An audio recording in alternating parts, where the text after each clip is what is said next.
Mga ka-DIY, welcome back to our YouTube channel. So for today, na-try nyo na bang mag-camping o kaya magbakasyon sa tabing dagat? Napaka-relaxing, di ba?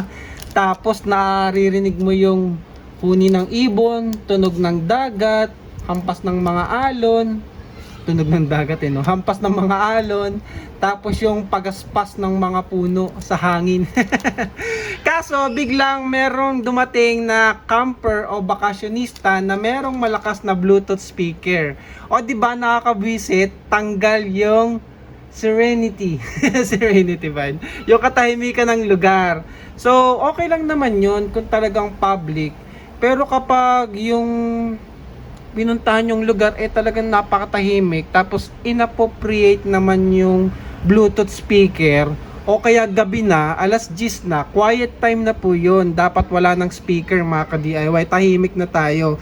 Kaso yung iba na talagang pasaway, alas 10 hanggang madaling araw, nag-i-speaker. Diba nakakabwisit yun mga ka-DIY, lalo kung nagka-camping ka at relaxation yung hinahanap natin. So ito na yung matagal na project na gusto kong gawin at dadalhin ko to sa camping mga ka-DIY. So ito po, disclaimer, for educational purposes lang. Ito po ay bawal gawin, pinagbabawal sa ibang bansa, ewan ko lang sa Pilipinas, bawal din ata. So for educational purposes, gagawa po tayo ng Bluetooth jammer. Actually pati wifi 2.4 GHz wifi pwede niya ring i-jam. So gamit po yung ESP32, ito yung ESP32 na chip. Tapos ang antenna na gagamitin natin or antenna module tsaka antenna, ito yung NRF24L01 module. So matagal naman na to. Sabi up to 1 kilometer daw to, pero syempre depende pa rin yan sa obstruction kung ano yung maaabot niya mga ka-DIY. Pero kung open area, mas malayo yung maaabot nito mga ka-DIY. Ipakita ko sa inyo yung wiring nito. Sinearch ko lang din naman to sa YouTube at saka sa Google. So luckily may nahanap naman tayo at malinaw. So ito yung wiring niya mga ka-DIY. Ayan. So ito, ESP32 na 38 pin. Itong isa, 30 pin. Yung meron ako dito sa bahay, meron kasi ako dating gagawin sanang project, hindi na ituloy. So 30 pin. Pero same lang naman. Susundin lang natin yung sa, ito yung RF module kasi, yung NRF. So may mga pin number yan.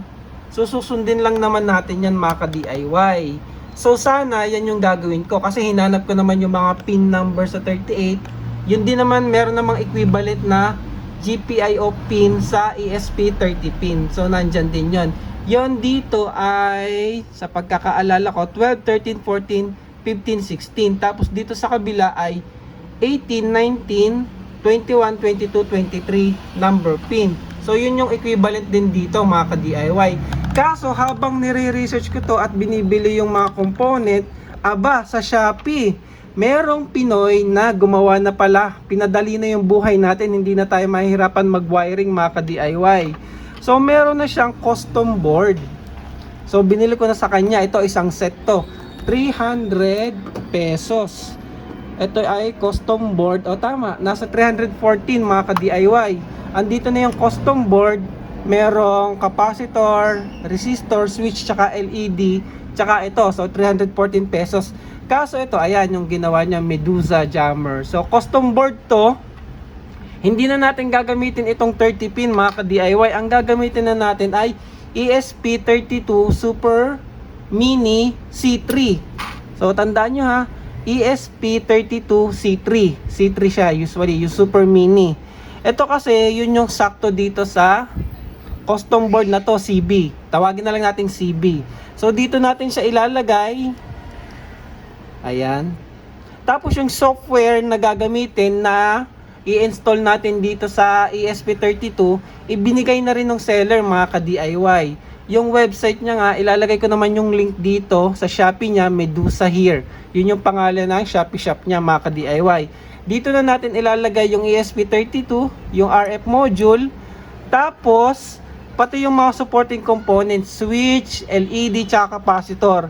Yun ay dito naman sa may kabilang side. Ayan, may indicator naman, nakalagay naman yung capacitor, resistor, LED, at tsaka switch mga ka-DIY.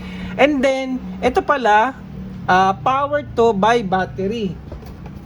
So pwede kayong gumamit ng LiPo o lithium polymer o kaya lithium ion, ganito.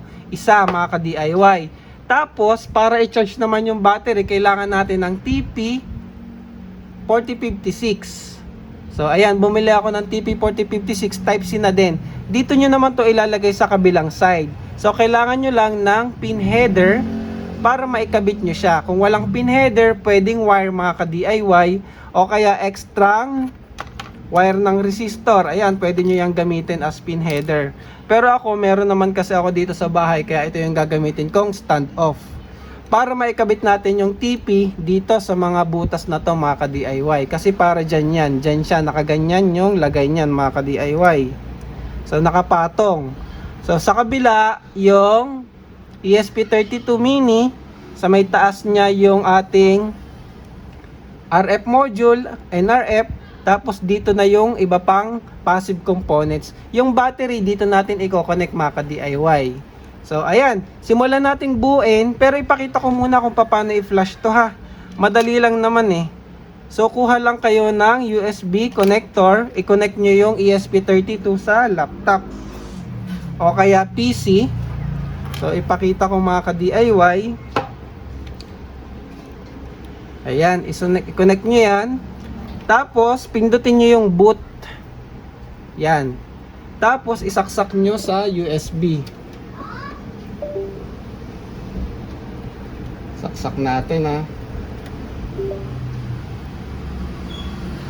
Yan. Tapos punta tayo dun sa software. So meron siyang binigay yung seller na flasher. Meron na siyang flasher, mga ka-DIY. So ito yon, Medusa. Ayan. I-click nyo lang yung ESP32C3B2. Tapos connect lang, mga ka-DIY. And then lalabas na yung mga port ng USB. Hanapin nyo lang kung saan dyan yung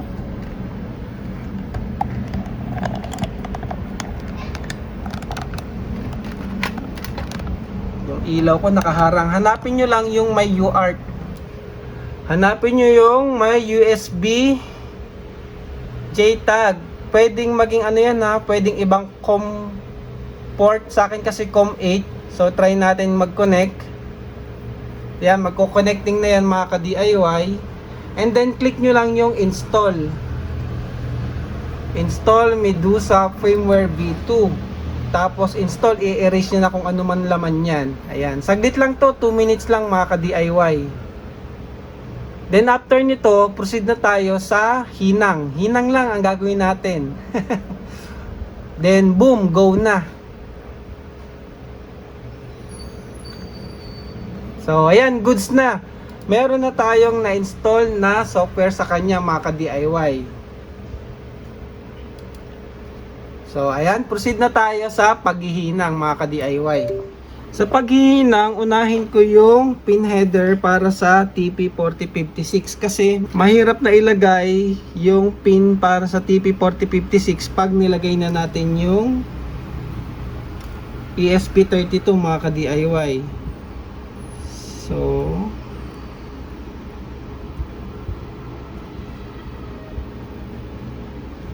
ayan, dalawa, tapos dalawa ulit. Kasi dito natin ilalagay yung ito. So matatakpan na kasi siya, kaya hihinahin ko na muna yung pin para sa TP4056. So kung expert naman kayo maghinang, saglit lang to.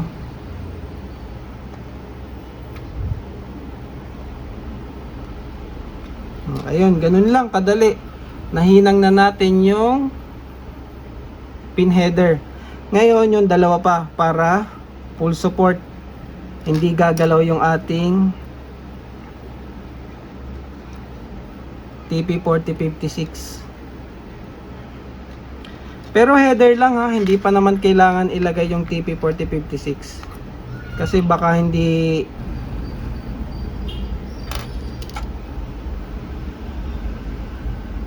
yan. Tig isa lang to, mga ka-DIY. Ano lang naman to, support lang, wala talaga, hindi talaga gagamitin tong pin na to. Ayan. Tapos pwede na nating ikabit yung capacitor. So negative yung may black.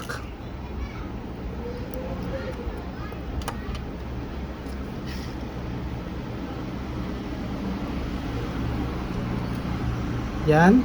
Tapos yung LED may negative at positive. Ito, kung makikita nyo may malapad tsaka may maliit yan. Yan. Sa loob merong malapad at maliit. Yung maliit, yun yung positive.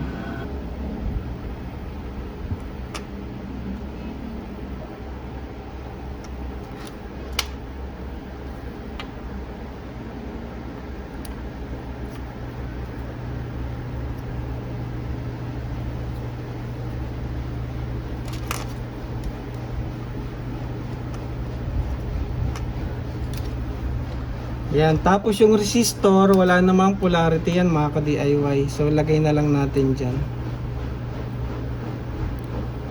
Itong resistor para to dito sa LED. Para hindi siya masusunog mga ka-DIY.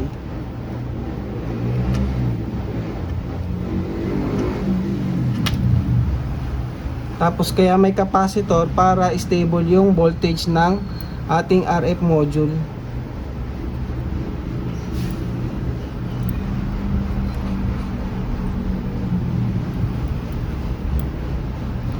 Tapos yung switch.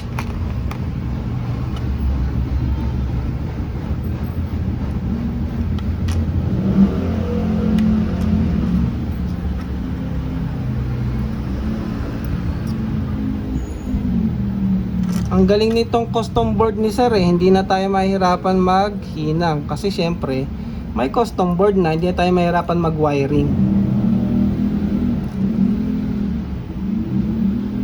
So ayan, itutupi lang natin para nakatagilid. Ayan oh. So goods na yan mga ka-DIY. Pwede na natin ilagay yung ito, ESP32 mini. So dito, shoot na yan.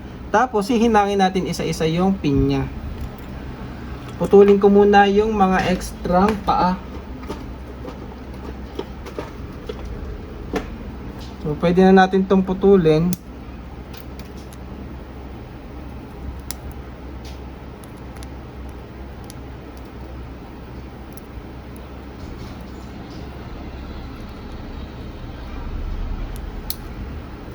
So, ayan, malinis na mga ka-DIY.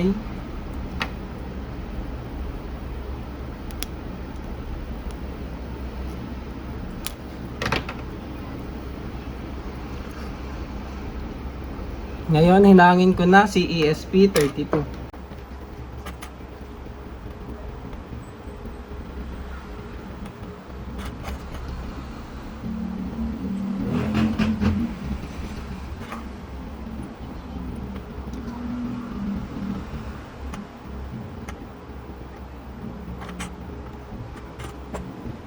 Medyo maliliit lang yung ano ni sir, no? Hindi mo sure tuloy, baka mamaya hindi kumapit yung hinang mo.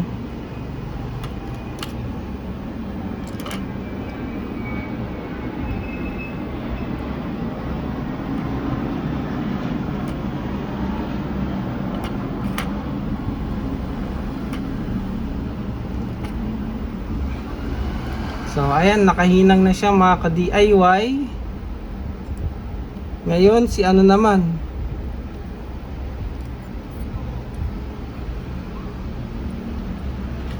ito yung ating NRF module. So dito naman to mga ka-DIY. So bakit alam ko yung mga position niya? Sinabi naman ni seller kung paano to hinangin mga ka-DIY. May instruction naman sa Shopee shop niya. Tapos ngayon naman, medyo tumabingi no, sayang. Pero okay lang yun, ayan yun. Ngayon ito, ikakabit na natin tong sa TP4056 mga ka-DIY. Ito pala hindi eksakto, medyo kailangan mong lagyan ng technique. Ayan o, hindi siya eksakto. So kailangan natin i-push para sumut yung isang pin. Ayan. So pumasok na yung apat, dalawa na lang sa harap.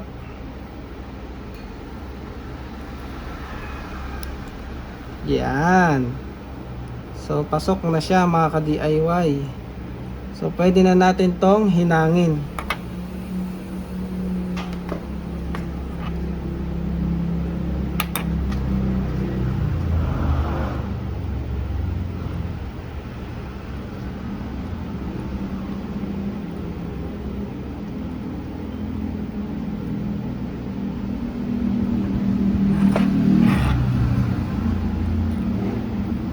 Ayan, no?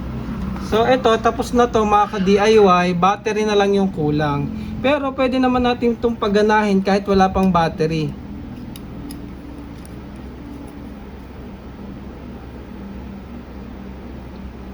Try natin isaksak. Pero kaso naka-switch pala to, no, mga ka-DIY. Niisip ko kasi pwede nating i-power muna dito yung ESP32 sa Type-C. So subukan natin mga ka-DIY kung mabubuhay nang wala munang battery. Kung hindi, kailangan natin kabitan ng battery.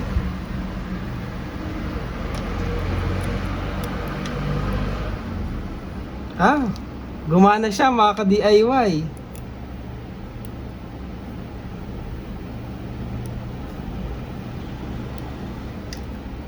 Kaso hindi ko sure kung gumagana. Ay, hindi siya gumagana.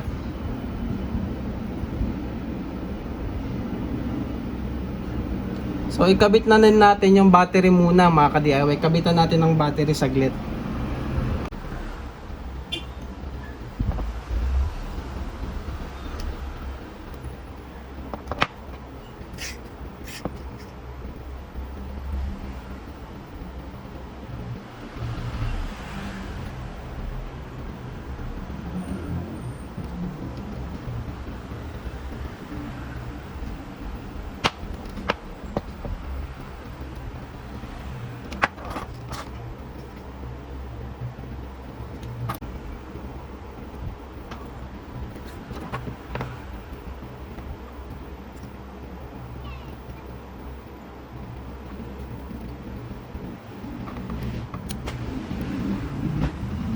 Ayan, so gumagana na siya. Power on, power off. Try natin kung mag-charge sa TP. So ayan, charging na siya mga ka-DIY. So ngayon, pwede natin tong gamitin. Ganito lang, di ba? Ngayon, testingin natin. Magpatugtog tayo ng Bluetooth speaker. So ayan, connected na tayo kay Emberton 2. Si Marshall speaker, try natin magpatugtog.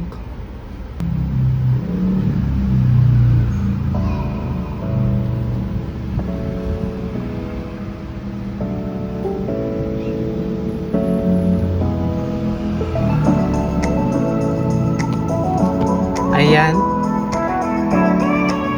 Mga ka-DIY, tumutugtog na yung ating Bluetooth speaker at si Exxon. Try natin i-on yung ating jammer.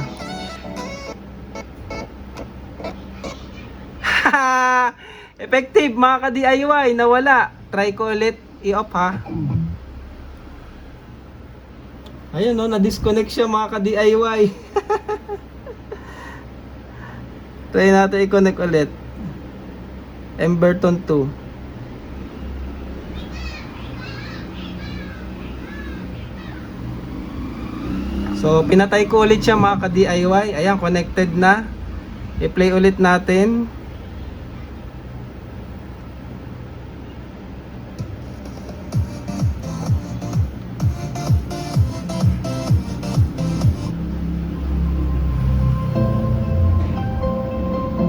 So, tumutugtog na ulit siya mga ka-DIY.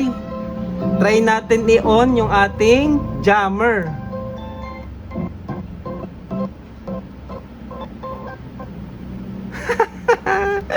Ayos, effective, gumagana mga ka-DIY.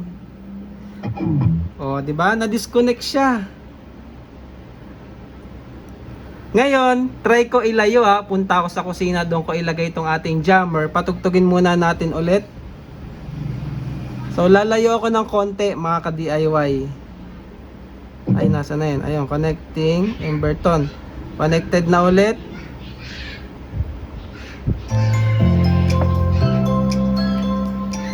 So, ayan na. Tumutugtog na siya.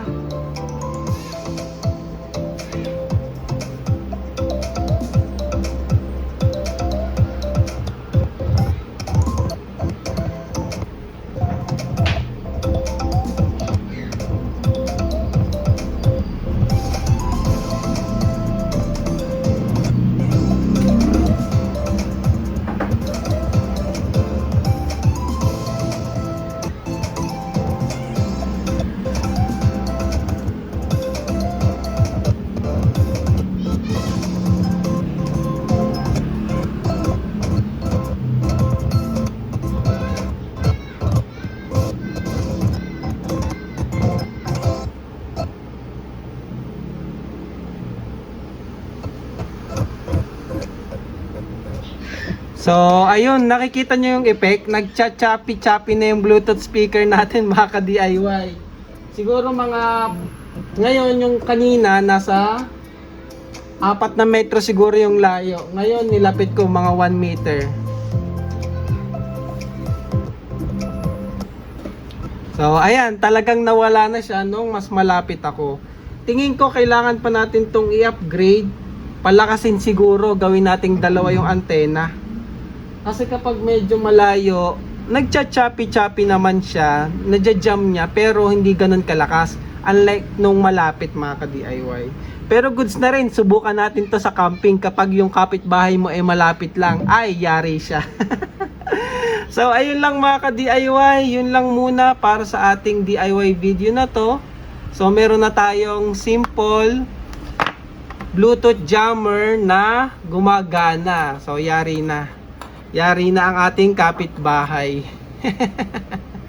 Kapitbahay sa camping. Magkakaroon na tayo ng tahimik na camping mga ka-DIY. So, ayun lang. Maraming salamat. Thank you for watching mga ka-DIY.